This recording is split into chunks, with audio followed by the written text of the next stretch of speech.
Bienvenidos, mis queridos socios de aprendizaje, a Desafiándote, el espacio de conversación que tenemos desde el año 2015. ¡Qué bárbaro! Yo no sé cómo hago yo para atreverme a hacer cosas continuadas. Pareciera que me gustara el aprendizaje. Bueno, recuerden que este programa está disponible en YouTube y se está viendo por Facebook y luego será retransmitido por Twitter y por LinkedIn. Recuerden suscribirse a mi canal de YouTube con mi nombre y mi apellido, COWTIN. Hoy estoy muy contento porque hoy estoy con alguien que tiene el gentilicio correcto. Él es un denominado paisa porque él proviene de la hermosa ciudad de Medellín, una extraordinaria ciudad colombiana que a mí me ha recibido siempre con brazos abiertos y yo lo recibo a él de la misma manera. Bienvenido, Álvaro, feliz tarde, ¿cómo estás? Hola Adrián, muchas gracias. Un placer estar aquí en tu programa. Un placer y un honor. Es que desde el 2015 mucho se ha hecho entonces en pro de la educación y por este medio pues audiovisual que siempre va a llegar y va a ser más digerible para las personas. Entonces, felicitaciones a ti Adrián. En realidad es mucho lo que estás haciendo, es desinteresado. Aquí para los que nos están viendo no hubo negociaciones, no hubo nada, simplemente ¿quieres participar? Sí. Eh, Vamos a hablar de educación, eso nos debería como importar a todos primordialmente. Entonces, felicitaciones por este espacio y muchas gracias por la invitación. Oye, Álvaro, fíjate que lo que acabas de decir, a mí oye, voy a tener que empezar a cobrar. No me interesa. Pero fíjate que yo me acuerdo, las primeras transmisiones las hice desde un café parisino aquí en una ciudad vecina, en la ciudad de Gettysburg, en un café que se llama ¿cómo se llama? No es La Pan Quotidien, ahorita me voy a acordar, tuve ahí varios años transmitiendo. Después dije, oye, no, esto de estar viniendo a la cafetería me está poniendo con sobrepeso y dejé de hacerlo. Y entonces lo seguí haciendo, pero fíjate que fueron los primeros pasos de Zoom que sacaron la posibilidad. Todavía no se transmitía vía Facebook, se hacía vía Zoom y venía mucha gente a la sesión de Zoom porque no podían entrar por Facebook, ahora entran por la vía de las redes. ¿Qué descubriste tú en la digitalidad y en la virtualidad y cuándo lo descubriste? Pues Adrián, digamos que hubo un gancho porque todo lo digital, pues digamos que yo lo aprendí a mediados de los 90. Estamos hablando, todavía DOS servía para lanzar Windows. Entonces, desde eso me inquietó todo lo de la parte digital. Pero si supieras que con lo educativo lo empecé a vincular en el año 99. Yo desde el 99 estoy trabajando en educación y digamos que mi profesión y todo lo que he estudiado inicialmente me sirvió como de insumo, porque yo hice una tecnología en sistemas, después hice una administración financiera y hombre, ¿y eso qué tiene que ver con educación? Eh, y si vieras que sí, porque uno tiene que saber desde lo administrativo y desde lo tecnológico, uno cómo puede trabajar esta parte educativa y empezó mi labor de trabajar con las TIC. Por allá en el año 2003 más o menos, con la inquietud siempre era como un reto, más por la resistencia que teníamos. A nosotros ya por pandemia ya pasamos muchas cosas y adelantamos mucho, pero la resistencia que tenía el sector educativo al uso de la educación, y no solo por la falta de recursos, era también, así tuviéramos recursos, la resistencia y el miedo a utilizarla en las clases. Entonces eso generaba retos en uno que me llevaron como a seguir investigando, profundizando y trabajando en ayudar, como lo que tú haces acá. Lo tengo con una red que se llama Technolotic. Lo que tú tienes acá en lo digital, yo quiero como ayudar, como con tips, como con estrategias. Comparto mucho material, páginas donde los docentes pueden trabajar en estas herramientas. Entonces creo que por ahí viene el vínculo desde hace mucho rato ya. Fíjate que a mí yo me vinculé al mundo de la computación también a muy temprana edad. Yo tengo unos cuantos años más que tú y en los finales de los 60 acudía yo a la Facultad de Ingeniería en la universidad donde estudié, que es la Universidad del Zulia en Maracaibo, y todavía no me había graduado de bachiller y acudía al centro de computación y estaban ahí los computadores, tú sabes, un computador IBM 1120, era una cosa monstruosa de grande, después lo cambiaron por una 360 que era gigantesca y bueno, yo me vinculé con el mundo de la computación muy temprano, entonces a mí me hace mucha gracia porque quité el filtro, te diste cuenta que quité el filtro de la sesión para decirte, por ejemplo, que yo hacía coaching utilizando esta herramienta moderna, Ya, ok. La Palm Pilot. Ajá. Esta Palm Pilot tenía conexión vía internet. Era una conexión de las primarias, entonces yo hacía uso de esta herramienta que era el lapicito y el teclado incorporado y yo hacía coaching con clientes en Australia haciendo cosas con esto. Entonces la gente dice, pero oye, pero ¿desde cuándo está la cosa esa tan moderna? Mira, no es tan Moderno. moderna porque mira que la Pampalo ya tiene años que nadie le hace caso. Yo todavía la tengo y me funciona, que es lo mejor del todavía me funciona. No funciona la conexión remota, pero funciona todo lo demás que tiene la Pampa. ¿Cómo hiciste tú? ¿Cuál fue la primera herramienta, aparte de una computadora, que tú utilizaste para hacer educación digital? No, digamos como yo arranqué en el año 99, pues imagínate, yo creo que aquí los que están observándonos, si son de la época y estudiaron en la época, uno tenía el reto, siendo profesor de tecnología e informática, de dar clase sin tecnología e informática. ¿Sí me entiendes? O Sí, sea, no claro, había, claro que o te sea, entiendo, claro que o te sea, entiendo. eran 3 horas presenciales y 1 hora que le daban espacio a uno en la sala. Es decir, para mí la tecnología que yo utilicé, para mí la primera, porque todo es tecnología, es una tiza para yo explicar cómo funcionaban las redes. Y es, pues lo llevo como a eso, como para hacer el símil de que tecnología en nuestra vida es todo lo que nosotros observamos, que a veces siempre lo llevan es a los circuitos, pero es que era muy difícil, o sea, yo como le transmitía el mensaje de que existían redes LAN, que existían redes WAN, MAN, pero tenés que hacerlo con una tiza. Reto. Algoritmos, sí, o sea, algoritmos uno sí empieza a explicar los diagramas de flujo y uno el tablero le rendía, ¿sí? Pero yo digo que es ese choque cuando preguntas de tecnología, pues para mí la tecnología que me tocó, con la que tuve que enseñar, fue con una tiza y un tablero verde para poder explicar computación. Complicado, Wow. pero nos tocó, yo sé, muchos estudiantes les tocó esa parte. Nos están enseñando informática sin informática, así de sencillo. Era llevarles la imaginación. Imagínense que aquí tienen una ventana de Windows. Entonces fue duro, pero eso fue muy enriquecedor. Eso le forma a uno también como profesor de informática las oportunidades cuando ya vino todo este boom y se masificó el uso del Internet. Ya no había modem 14.400, 28.800, que era lo que teníamos para que una llamada le desconectara a uno la conexión mientras uno estaba descargando algo. O sea, ya de esos cambios que uno ya va viviendo y que en este momento deberíamos de estar disfrutando y que deberíamos de estar adaptando a todo lo que tiene que ver con la educación. Yo tenía que pedirle permiso a mi esposo para que dejara de hablar por teléfono con la gente que Total. estaba haciendo negocios para que yo pudiera conectarme con el internet. Y era muy desafiante, porque además estaba yo, en ese momento estábamos viviendo en Venezuela y las comunicaciones telefónicas eran precarias. Había que agarrar el teléfono, descolgarlo, dejarlo media hora descolgado para que agarrara tono y entonces empezabas a discar. Y además, cuando discabas, te podías equivocar en uno de los dígitos y ya se dañaba la llamada. Tenías que volver a hacer todo el proceso y esperarte otra media hora para que agarrara los líneas, ¿no?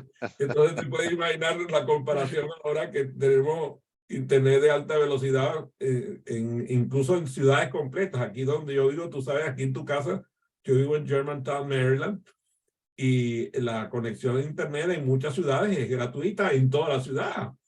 Qué bueno. Eso ni de soñar para la época que nosotros comenzamos con nuestra formación. Tú te has metido mucho con Google. Tengo entendido que incluso tu empresa está certificada en Google for Education. Cuéntale un poco a la audiencia qué es lo que hace Google para la educación que a ti te tiene tan interesado. Ok, pues digamos, Adriana, ahí como para contexto, no es tanto, cuando salió Tecnolotic, que es una red de apoyo a los docentes, pues yo lo que hice fue montar un sitio web, que es el que conoces allí, tecnolotic.com, donde digamos que en su momento, que eso partió en el año 2009, pues yo lo vi como una oferta, como ofrezcamos todo lo que tiene que ver en asesoría y capacitación de tecnología en educación. Entonces, por allá, digamos que en sus inicios nació como una especie de empresa de asesorías y de apoyo. Finalmente, yo democraticé absolutamente todo. Yo dejé, no, venga, dejemos esto allí abierto para todo el mundo y compartir los recursos y las herramientas, pues lo sigo haciendo. Entonces, digamos que no le di como la trascendencia a la parte como empresarial en ese sentido. Con lo de Google es porque digamos que tanto Google como Microsoft ofrecen certificaciones para educación. Entonces, esas certificaciones avalan, porque tienen de todo tipo, desde la parte básica hasta la parte de docentes innovadores. Creo que ambos, sí, Microsoft y Google tienen ambas certificaciones. ¿Qué aporta esto a la educación? Pues digamos que les estamos ofreciendo a los docentes certificaciones que son autogestionables, es decir, uno va aprendiendo a su ritmo y una vez uno sienta que ya está preparado en todo lo del ambiente de Google, en este caso, se lanza al examen de certificación, te hacen una emulación o simulación de una plataforma de Google con pues, digamos, un contador de tiempo en el que tienes que resolver casos. Se van mucho a la parte de casos y retos. Uno diría, un examen de estos es selección múltiple. No.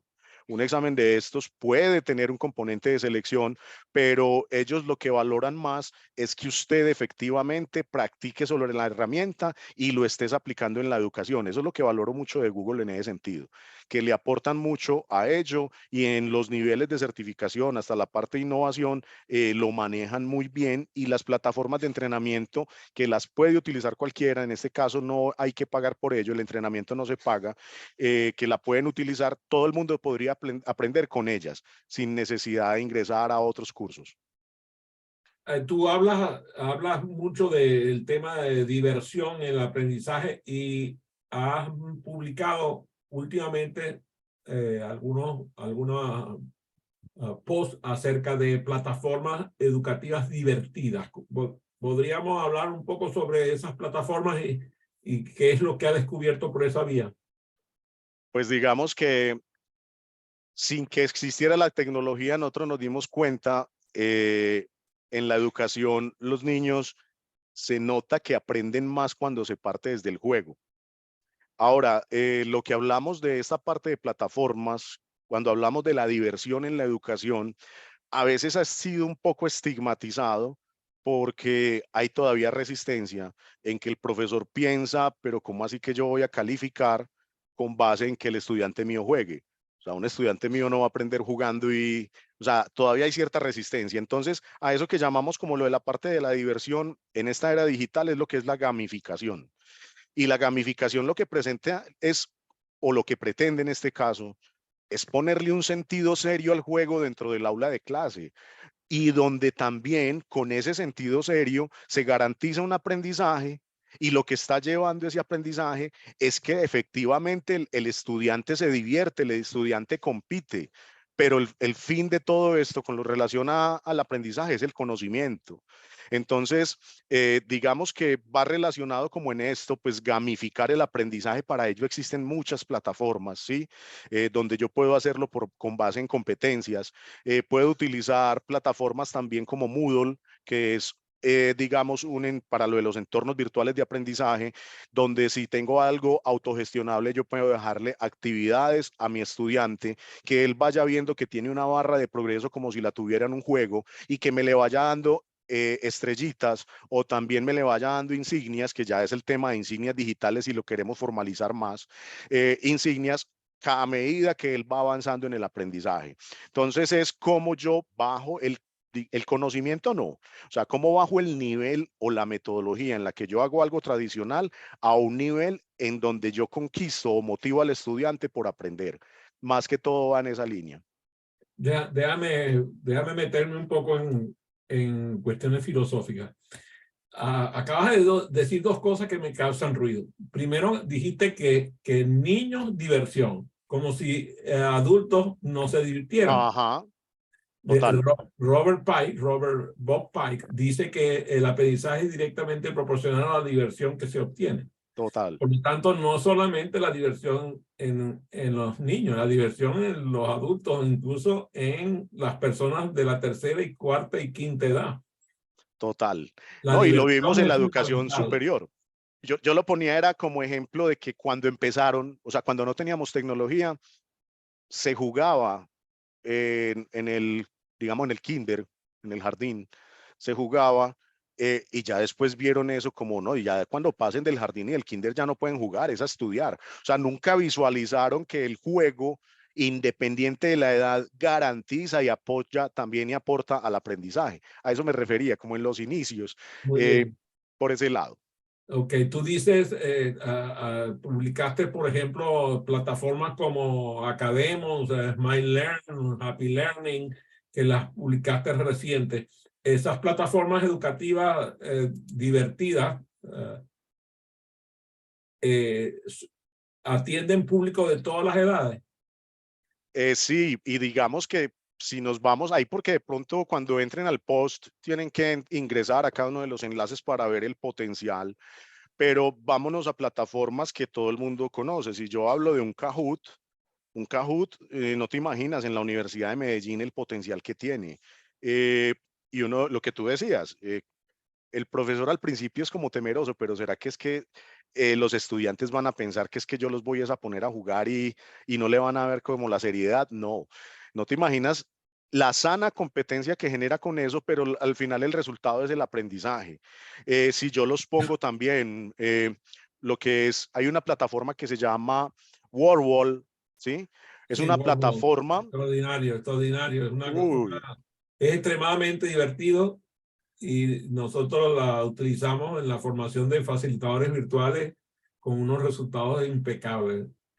entonces son plataformas que en serio que incentivan. Ahora, ¿qué parte del aprendizaje quiero yo motivar con ello? Entonces ya nos meteríamos dependiendo de la metodología que yo esté utilizando. ¿Serviría para todos los momentos de una clase? Yo la podría utilizar. ¿Por qué? Porque es que yo puedo hacer una activación de conocimientos previos que trae el estudiante si apliqué aula invertida. Yo puedo hacer una retroalimentación constante con una pregunta en cualquier momento para romper el hielo, pero sobre la temática que yo esté abordando. O yo puedo hacer, que ese es el paso que hay que dar, una evaluación por medio de plataformas que gamifiquen el aprendizaje y que se les da la connotación o la seriedad del caso para poder que apliquen en esa parte del conocimiento. Entonces, ya hay que mirarlo como es viable para cualquier momento de la clase, en qué momento deseo aplicarla, pero siempre con un sentido. O sea, uno piensa, pero es que es un juego. Entonces yo puedo buscar Kahoots, que existe un buscador de Kahoots, y voy a poner una actividad que ya existe allí. No, o sea, de tu clase, qué quieres preguntar exactamente e incorpora ese juego en la clase para que tenga un impacto real sobre el estudiante, que no se vea algo como impostado, como por salir de la rutina, no. Es como hacerlo ver dentro del aprendizaje. Muy bien. Te voy a hablar de del nuevo virus, de la nueva viruela, donde la gente tiene temor sobre todo los docentes tienen un terror a ese nuevo virus. Se llama el virus de la inteligencia artificial. Y sobre todo cuando le nombran cosas como ChatGPT, parece que le da urticaria a algunos docentes. Por el contrario, yo te decía cuando hablamos al principio que yo estoy feliz con el ChatGPT porque me ha quitado mucho trabajo. Y no solamente el ChatGPT, sino cualquier chatbot de los que están disponibles, porque hay, la gente nada más conoce ChatGPT porque le han hecho mucho cartel, pero hay otros muchos, incluso algunos más poderosos que ChatGPT. Entonces, me gustaría que tú le hablaras a la audiencia para que entiendan por qué eso no es la nueva viruela ni es un virus. Eh, a ver, la semana pasada que estaba en un webinar preciso de la inteligencia artificial en la educación superior. Como dices tú, el que le dé urticaria o el que se sienta como, ¿qué? Asustado, atemorizado, Amenazado. aterrorizado, amenazado, tiene que cuestionar las metodologías que está usando. Porque yo me siento amenazado cuando estoy siendo tradicional en la educación.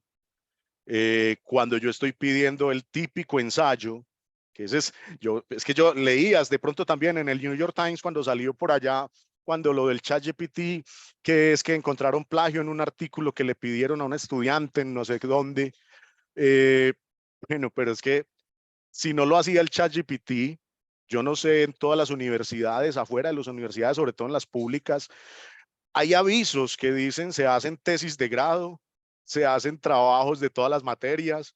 Eso era un ChatGPT que nosotros ignoramos porque pasamos por ahí, pero el estudiante por fuera podía ir a buscar cualquier persona que le hiciera el trabajo. O sea, eso siempre ha existido.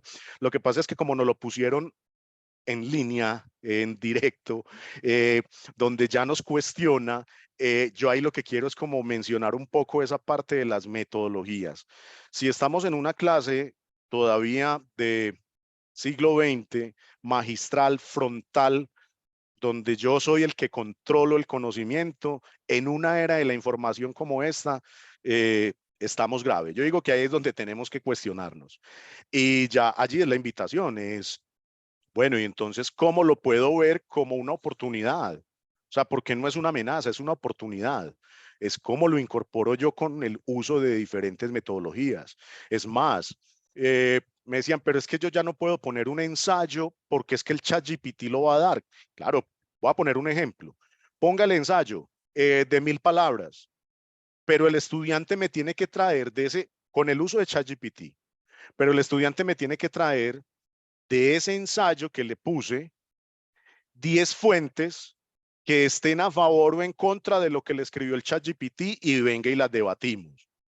Y venga y aquí armemos la discusión. O sea, es más, si ustedes vieran que eso es una cosa de las que me ha impactado, está poniendo por fin a leer a los estudiantes, porque el estudiante tiene que ir a leer todo lo que le arrojó el ChatGPT para poder tener una condición mental de llegar a clase. No Antes solamente no eso, leían. no solamente eso, sino que si no lee y el chat GPT le entrega algo que está totalmente inexacto, improbable e indemostrable, entonces se va a notar como una costra terrible. O sea, entonces el estudiante, como tú dices, se ve obligado a revisar lo que el chat GPT le arrojó. Y cuando dices esto del pensamiento crítico basado en fuentes, entonces allí ya si tú le preguntas a ChatGPT que te dé la opinión que tendría Marx de su marxismo hoy, te vas a sorprender de la respuesta, que te va a decir que no puede darte la opinión de Marx. O sea, en cambio yo le pregunto a un estudiante que ha estado estudiando el marxismo y ha estado estudiando a Karl Marx, que me dé su opinión acerca de lo que opinaría Karl Marx acerca de su marxismo hoy y me va a dar una respuesta pensada. Entonces, a mí me entusiasma mucho el chat GPT porque me quita Tal. mucho trabajo de carpintería. Por cierto, aquí Romy del Marte dice que la intencionalidad pedagógica es clave en el uso de la gamificación. Y, Total. y te dice que, además que requiere análisis crítico y seguir instrucciones para solicitar información. Mi opinión es que Mi opinión es que para el docente universitario se abren muchas oportunidades para seguir estrategias innovadoras. Gracias, Romy, por esa contribución de tu parte. Hay una frase, y allí con lo que dice Romy, hay una frase con la que yo terminaba el webinar de la inteligencia artificial y es basado con relación a lo que ocurrió con lo de la pandemia. Lo de la pandemia nos trajo cosas significativas en avances en cuanto a la incorporación de tecnología en el aula.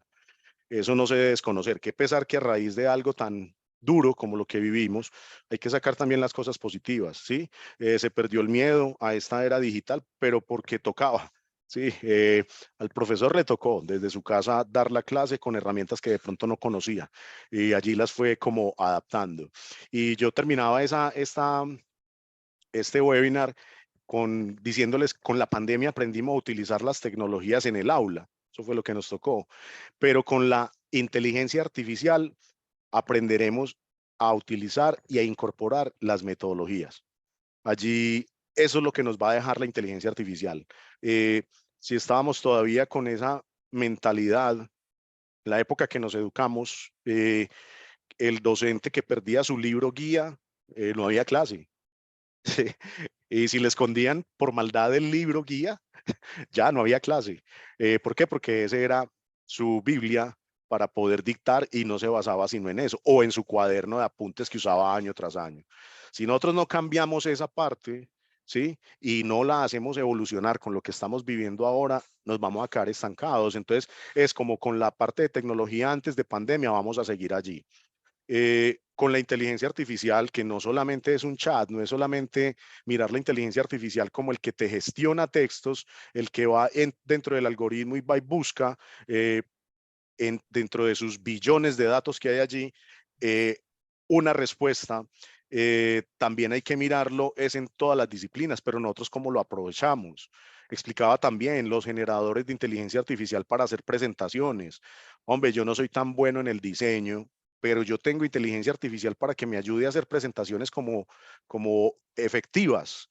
Entonces es como mirarlo como oportunidades, no verlo como una amenaza. Allí lo que sí vamos a tener que trabajar muy duro con los estudiantes y con nosotros como profes primero, es la creatividad. Que no se pierda obviamente la creatividad, que esa es la razón de todo, ¿sí? Pero yo con creatividad, ¿cómo adapto la inteligencia artificial? Ese es el reto que nosotros tenemos que poner allí. Tú sabes que este chico español que está en las cadenas noticiosas en Univisión, aquí en los Estados Unidos, Borja, que tiene una sección que se llama Borja a Voces. Borja comentaba en una de las espacios digitales que tiene Univisión que él está usando ChatGPT para generar las noticias y que a él le ha sido una herramienta extraordinaria para generar los scripts, los guiones para las noticias.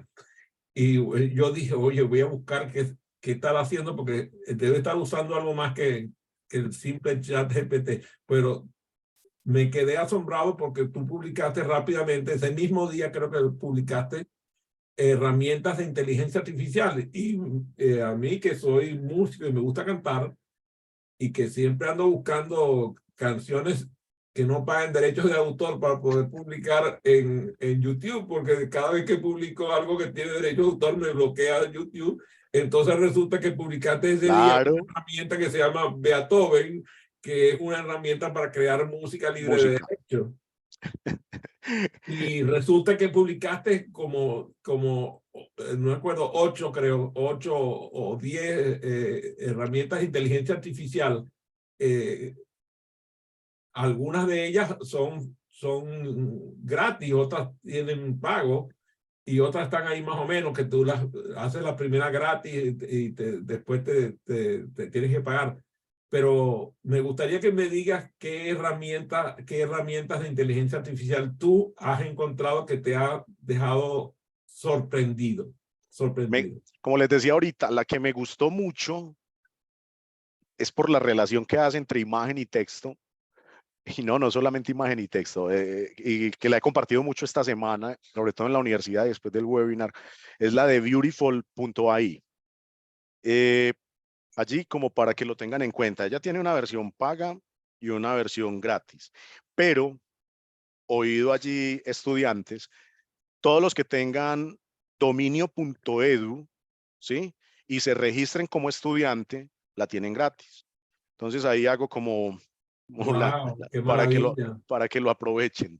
Beautiful.ai, pues imagínate, yo cuando la vi, existe otra que se llama, para que también la miren por allá, la explicaba la semana pasada, tome.ai, que esa fue la primera que yo probé. Yo pues presentaciones con inteligencia artificial. Tú pones el tema que quieres y él te empieza a fabricar diapositivas con imágenes.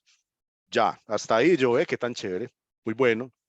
Cuando vi Beautiful, puse con inteligencia artificial que me agregara una presentación que me gustó, que tiene infinidad de recursos dentro de la misma inteligencia artificial. No es solamente imagen y texto, que es una diapositiva, sino que si estás hablando a nivel histórico de algo o si estás hablando de una representación gráfica, él te hace el esquema, él te hace una línea de tiempo automática, te pone las fechas, te pone lo que sucedió, te pone, por ejemplo, nubes de palabras con lo más significativo que tiene eso que yo estaba buscando, ¿sí? Que después se puede incorporar y organizar, te pone diagramas, te pone esquemas y todo al final, como lo decías ahora con lo de ChatGPT, que uno tiene que ir a corroborar información, todo editable y exportable a PowerPoint, a PDF o a lo que tú quieras. Esa me pareció genial, genial, se la recomiendo mucho. Recuerden lo del registro, si tienen .edu, háganlo como estudiante, que tienen allí como la gracia, pues como de tenerla completa. Me gustó fue Yo por la vi forma de le esquematizar. vi le vi la sonrisa a Romy porque ella sí tiene dominio de estudiante, tiene punto edu, así que está feliz, ya sabe que no le va a costar. Oye, ¿qué cosas estás viendo en términos de inteligencia artificial aplicada a audio? A audio, no, lo que he visto es lo que tú mencionabas. Ahí sí por nombres no recuerdo, que podría hasta incluso, aquí como va a quedar en Facebook, después les paso un listado, tengo como alrededor más o menos como de 50 herramientas de inteligencia artificial, las podemos No, poner así, allí. una que yo recuerdo es Otter AI. Esa es una que recuerdo de las que publicaste. Pero ¿hay alguna que te haya impresionado particularmente? O Pero sea, que tú eres tan visual que se te olvida que hay gente que nos gusta los podcasts. no, no, lo que había visto allí era con relación a la parte de audio, pero para la creación de sonido. Pero en la parte de podcast, es que se me escapa, o sea, vos pusiste la de Otter allí, pero se me escapa el nombre porque hay varias que aplican ya a la parte de podcast. Pero allí quería también, quiero como de pronto lo has visto, eh, que uno puede hacer una generación de podcast ya utilizando Microsoft Edge, unido con todas las herramientas de inteligencia que ya trae. Eh, yo hacía un símil, ya te digo por qué, porque puede ir por la parte de podcast, el autogenerador que ellos tienen.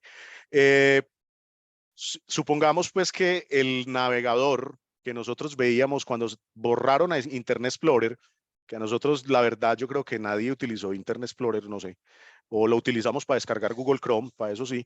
Eh, Allí, lo que cuando sacaron el Edge, sacaron esa versión mejorada, pero ya no, ya la competencia estaba muy dura con un Firefox, con un Google Chrome, con un Brave, que está pegando muy duro ahora, sobre todo con lo de las cripto.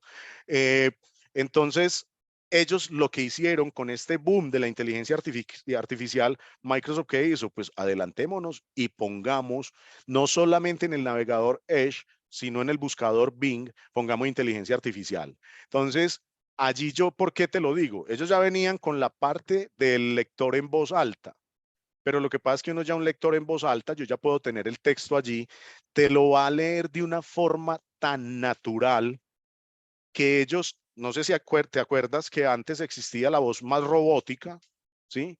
Ellos fueron mucho más allá. O sea, ¿la quieres en voz femenina Colombia o en voz femenina en masculina Colombia? Voz argentina, voz, o sea, se fueron mucho más allá. Entonces, uno puede tener el texto completo y con el mismo Bing autogenerar ese audio para crear un podcast de lo que yo quiera. ¿Sí? Entonces es uno de, como de los ejemplos de esa incorporación que ya venía hace rato, pero que ahora le están dando muy duro en la parte de Bing y mezclado con Microsoft Edge. Tú sabes que cuando hablaba de que empezamos en el 2015, muchos de los programas estaban grabados en MP4 y publicados por YouTube.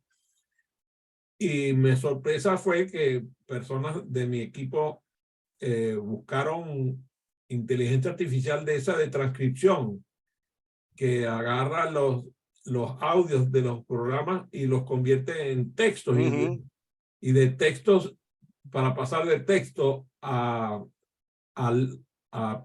edición publicable, es un nada, porque ahora agarras el texto, lo metes en el chat GPT, le dice ordéname esto de forma que tenga coherencia, y el mismo chat GPT te lo pone en forma coherente. O sea, ni siquiera estás haciendo ningún plagio porque estás utilizando tu propia palabra de lo que tú hablaste durante una media hora o una hora en un programa grabado, ¿no? Entonces, a mí me impresiona eso porque, tú sabes, a mí me daba dolor porque yo decía, bueno, yo lo había hecho, no lo vas a creer. Yo sometía a personas que trabajan conmigo a la tortura de escuchar y transcribir lo que yo había hablado durante algunos años. Entonces, tengo muchos textos que provienen de eso, de gente que me hizo la gentileza de trabajar haciendo la transcripción de lo que yo había hablado en las conversaciones que tenía con la gente, en las conferencias. Ahora eso se hace de forma automática con inteligencia artificial. Agarran el audio, lo convierten en texto, agarran el texto, lo convierten en texto editable, y de ahí puedes pasar a... No, y pásalo con inteligencia artificial y el texto editable lo convierte en presentación y el presentación entonces pones un avatar y el avatar te da la exposición. O sea, es que podemos ir como llevándolo y te vas a dar cuenta de las bondades. Y allí me hiciste caer en cuenta con lo que estabas hablando, más la pregunta ahora de lo del podcast que si yo no soy tan audio, ¿por qué no estamos viendo la inteligencia artificial como una gran apuesta a ese retraso que tenemos en educación, que es la inclusión? Estoy hablando no de inclusión desde la diversidad, estoy hablando de inclusión desde la accesibilidad. O sea, ¿y por qué no? No está favoreciendo. El estudiante que tiene problemas auditivos, pues andate para Microsoft Edge. Allí yo te voy a poner las páginas y simplemente vas a escuchar allí. Entonces, ¿por qué no estamos viéndolo como en ese tono? O sea, mire que también nos puede ayudar, aparte de que algunos lo estaban viendo como amenaza, les digo, no es amenaza, es reto. ¿Por qué no lo vemos también como algo que nos va a favorecer? Eso que en serio, que tenemos tan atrasado. Microsoft nos ha llenado de muchas herramientas, de pronto las hemos ignorado. Siempre en el Windows, creo que desde el 95, si no estoy mal, ellos han trabajado con la accesibilidad, con la lupa para agrandar las cosas en el Windows, Ahora imagínate lo que se va a poder lograr con inteligencia artificial para las discapacidades auditivas, visuales, ¿sí? De habla, o sea, todo esto que de pronto nos puede apoyar, cómo lo podemos potenciar en la educación, que eso es algo que de verdad que lo tenemos un poquito rezagado. Eso no es solamente la inclusión, no es solamente poner rampas en una infraestructura física. O sea, la inclusión va mucho más allá y con la inteligencia artificial creo que podemos lograr muchas cosas. Tú sabes que me acabas de tocar una tecla que a mí me impresiona mucho, porque al igual que Microsoft tiene esa cantidad enorme de productos, también Google. Pocas personas conocen los famosos 9 puntos que están a la derecha de la sesión de Google.